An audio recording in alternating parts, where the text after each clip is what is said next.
ಹಿಂಗೀಗೊಂದು snacks. ಮೊದಲು ರುಚಿಗೆ ತಕ್ಕಷ್ಟು ಉಪ್ಪು ಹಾಕಿಕೊಳ್ಳಿ. ಗಡ್ಡಿ, ಟೊಮೆಟೊ, ಖಾರ ಹಾಕೋಬೇಕು ನೋಡ್ರಿ.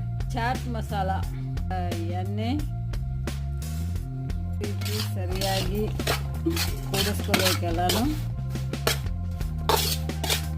ಹಣ್ಣನ್ನು ಹಿಂಡ್ಕೋಬೇಕು. ರುಚಿಗೆ ಭಾರಿ ಮಸ್ತ್ ಇರ್ತದೆ ನೋಡ್ರಿ. ರೀತಿ ಶೇಂಗಾ ಹುರ್ಕೋಬೇಕು ನೋಡ್ರಿ. ಹುರ್ಕೊಂಡು ಸ್ವಲ್ಪ ಅದಕ್ಕೆ ಉಪ್ಪು ಖಾರ ಹಾಕಬೇಕು. ಶೇಂಗಾನ ಈ ಮಿಶ್ರಣಕ್ಕೆ ಕೂಡಿಸ್ಕೋಬೇಕು.